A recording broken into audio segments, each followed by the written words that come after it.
Bien-aimés en Christ, nous vous saluons dans les noms précieux de Jésus-Christ. Nous voici dans la 109e leçon et dans la thématique de ce jour, nous voulons parler de la délivrance de l'esprit humain, de l'âme et aussi du corps. S'adressant aux Thessaloniciens, Paul écrit au 5e chapitre, le 23e verset, il dit « Et que le Dieu de paix vous sanctifie lui-même tout entier, et que votre esprit, votre âme et votre corps soient conservés complets sans reproche lors de la venue de notre Seigneur Jésus-Christ. » Bien-aimés en Christ, chers ministres de Dieu, ces trois entités, âme, corps et esprit, sont ceux qui composent l'être humain. Quand ils ne sont pas en harmonie entre eux, on parle de dérèglement comportemental. Nous comprenons ici pourquoi l'homme de Damas, l'apôtre Paul, invite chaque enfant de Dieu à garder son âme, son corps et son esprit dans la sanctification. Dans son épître aux Galates, le 5e chapitre, le 16e verset, il dit « Marchez selon l'esprit, et vous n'accomplirez pas les désirs de la chair.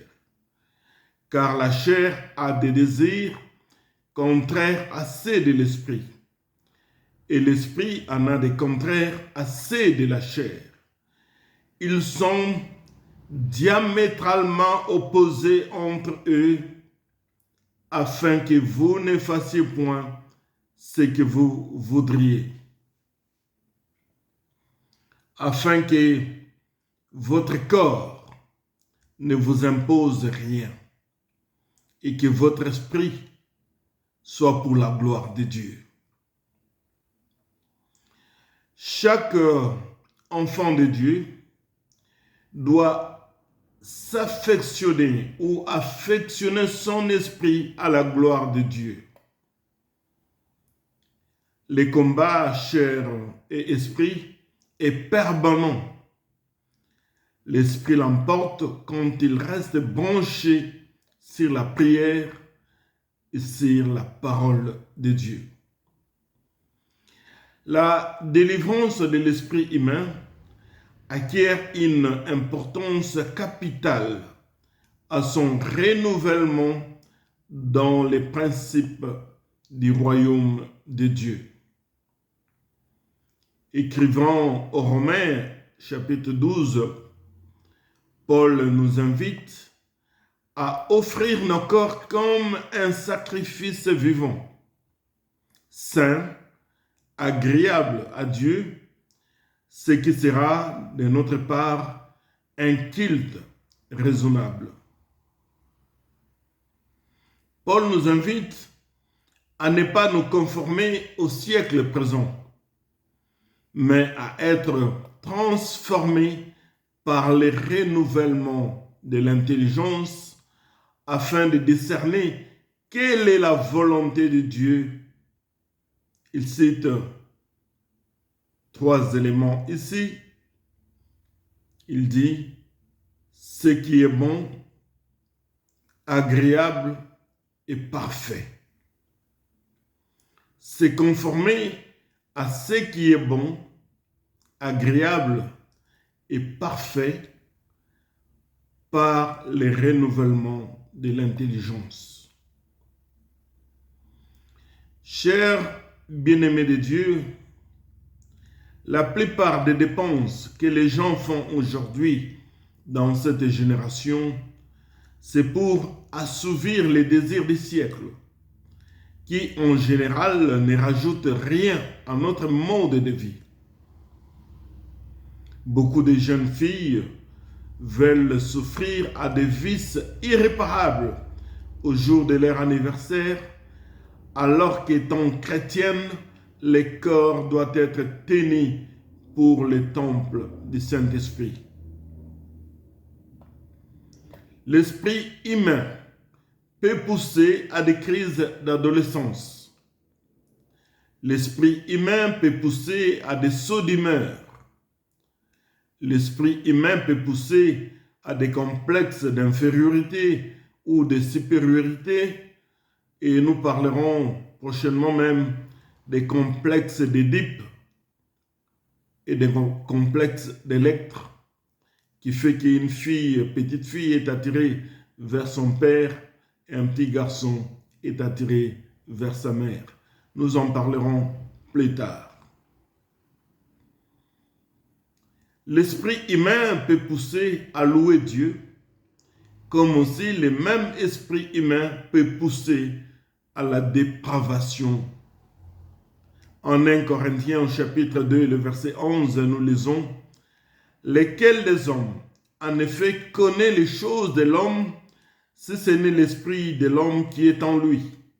De même, personne ne connaît les choses de Dieu, si ce n'est l'esprit de Dieu. » L'homme connaît les choses qui est en lui. Mais l'Esprit de Dieu nous amène à louer Dieu. Ce n'est que par l'Esprit de Dieu. L'homme connaît ce qu'il fait dans son comportement, dans ses actes, par son esprit. Je me rappelle, dans les années 1985, nous avons été annoncer l'évangile dans les quartiers chauds de Bruxelles. C'est là où plusieurs femmes prostituées se tiennent. Mais voilà que quand nous avons été, plusieurs femmes de mauvaise vie acceptèrent Christ et se firent baptiser. Mais quelques mois plus tard, certaines d'entre elles retournèrent à cette vie de prostitution. Quand on leur a posé la question, qu'est-ce qui s'était passé? Elles nous ont dit, elles n'avaient plus rien à manger à la maison, elles n'avaient plus d'argent.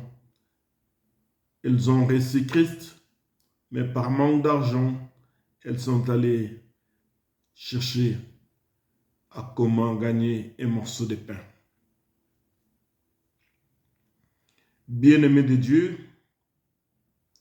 ce n'est que plus tard, je pense une dizaine d'années plus tard, que nous avons rencontré un géant de l'évangile en Hollande, Johan Maasbach, le père. Il nous raconta que dans son assemblée, quand ils ont affaire à des drogués ou des prostituées, l'Église les prend en charge pendant quasiment 6 mois. L'Église offre les logements, la nourriture, et puisque l'Église a des entreprises, on engage ces gens dans les entreprises de l'Église. L'Église établit un calendrier d'études de la parole, du temps de causerie pour changement de mentalité et renouvellement de l'esprit, les temps de prière, et l'Église organisait même les sorties en groupe pour divertissement.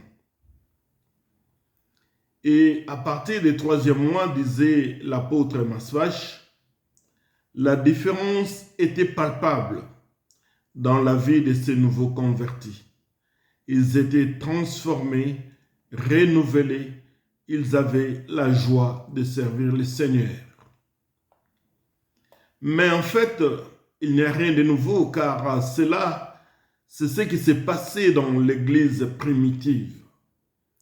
L'Église primitive accomplissait ses actions dans les enseignements, la prière, la communion fraternelle et la fraction du pain. Nous devons penser à ces choses, pas nous limiter à prêcher la parole, mais penser aussi à ce que le Seigneur a fait, il leur donna du pain. Et dans l'Église primitive, ils mettaient tous ensemble, ils distribuaient aux autres. Dans les combats spirituels, il y a 3 fronts d'attaque. Il y a le diable, l'esprit humain associé au corps et l'entourage associé au monde. Je reprends 3 fronts d'attaque. Le diable, 1. L'esprit humain associé au corps, 2. Et l'entourage qui est associé au monde. Quand l'esprit plonge dans la profondeur du péché, cela affecte l'âme et devient la possession de l'âme. Par exemple, on peut tomber, certes, en colère. On peut se mettre en colère. Mais dans l'épître de Jacques, il dit, si vous vous mettez en colère, ne péchez point, que le soleil ne se couche pas sur votre colère, et ne donnez pas accès au diable. Dans Jacques, 1er chapitre, à partir de verset 19. Si le soleil se couche, et que jour après jour, vous remuez votre colère, vous l'entretenez, eh bien cela va devenir la haine. Ce sera un lien attaché à l'âme.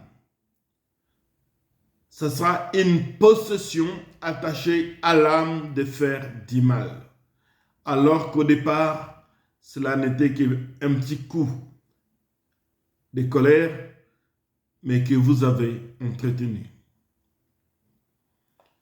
Pour un chrétien, quand un tel sentiment cherche à l'emporter, il faut se rappeler ce qu'a dit Jésus-Christ dans la version materne. Il a dit, « Tu aimeras ton Dieu, le Seigneur, de tout ton cœur, de toute ton âme et de tout ton esprit. » Aimer de tout ton cœur, ton âme et ton esprit.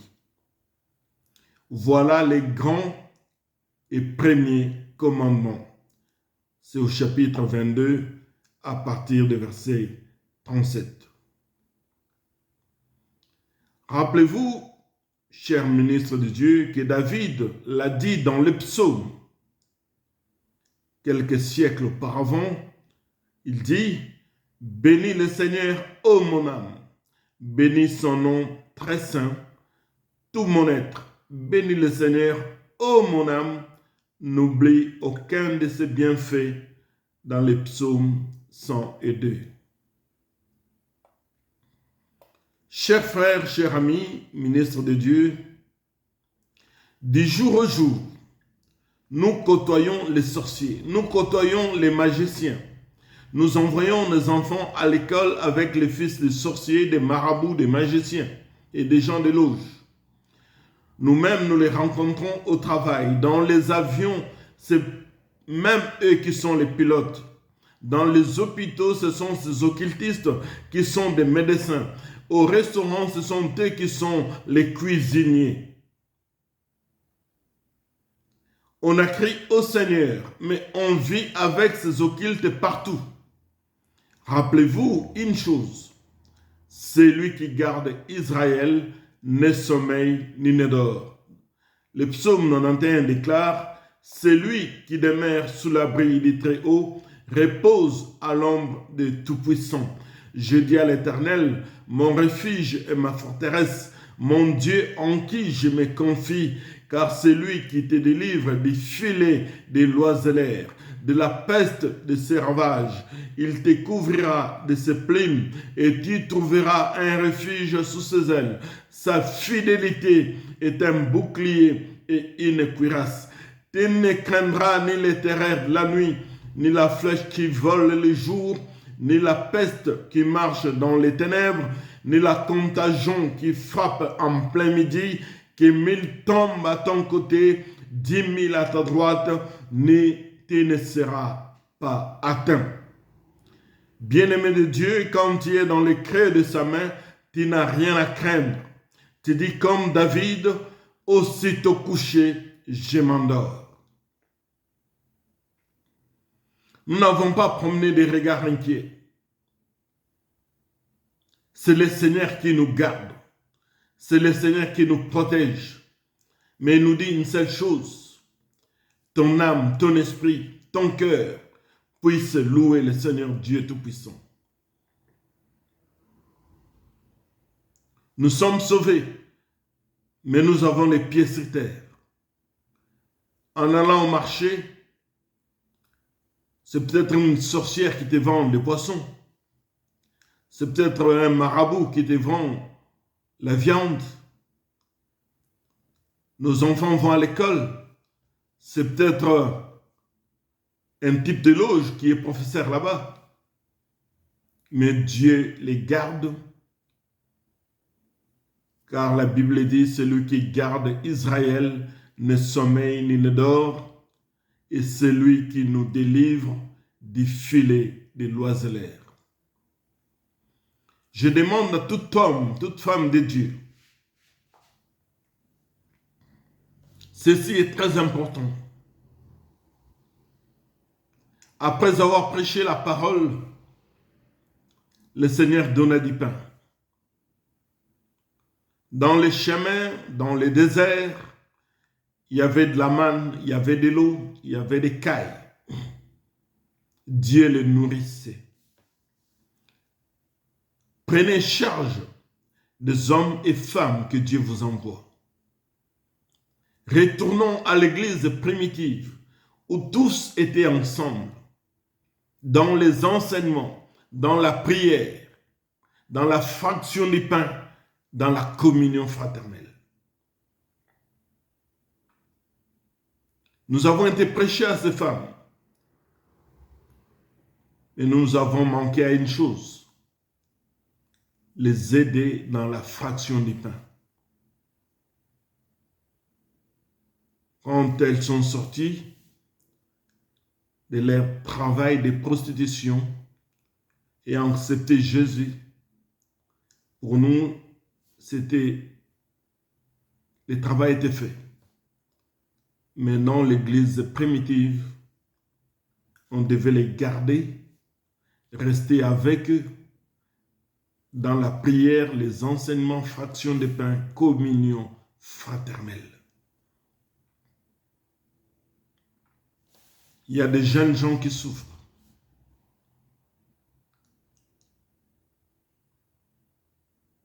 Nous avons leur apporter la parole de Dieu. Mais que Dieu nous aide aussi, cher ministre de Dieu, à penser à la fraction des pains et à la communion fraternelle. Fraction des pains ne signifie pas un dimanche, après la Sainte Seine, on mange et chacun retourne chez lui. Fraction des pains signifie ce qu'a fait l'apôtre Maspach en Hollande. Prendre ces gens qui étaient drogués, prostitués, leur enseigner la parole, les prendre à l'église. L'église avait des moyens, des logements. Ils étaient logés à l'église, dans des appartements de l'église. Ils mangeaient à l'église. Ils priaient. Ils écoutaient la parole. Et l'église avait des sociétés. L'église les embaucha dans ses librairies, dans ses chaînes de télévision, dans ses écoles. Ces gens pouvaient aller travailler, gagner l'argent. Et pendant tous ces 6 mois, pendant qu'ils étaient à l'église, le travail se faisait dans les renouvellements de l'intelligence. C'est à nous de parler avec la population qui vit dans la précarité. Je me rappelle, un homme de Dieu m'a dit, il ne suffit pas de dire à quelqu'un, regarde, ta maison est sale, tu vis dans la saleté. Mais tu peux aller chez lui, nettoyer sa maison, enlever toute la saleté et laisser l'air frais souffler. Voilà le vrai amour. Pas de dire, un petit, il est sale, il a de la morve au nez, qu'il ne me touche pas, mais prendre ton mouchoir, essuyer cette morve, laver les petits et les mettre à sec, au propre. Bien-aimé de Dieu, c'est ça à quoi le Seigneur nous appelle. Que Dieu vous bénisse et à la prochaine leçon. C'est ici que nous clôturons donc cette étude par cette note de Paul aux Colossiens, chapitre 3, à partir du premier verset, il dit « Si donc vous êtes ressuscités avec Christ, cherchez les choses d'en haut, où Christ est assis à la droite de Dieu. Affectionnez-vous aux choses d'en haut, non à celles qui sont sur la terre, car vous êtes morts et votre vie est cachée avec Christ en Dieu. » Gloire à Dieu et à la prochaine. Amen.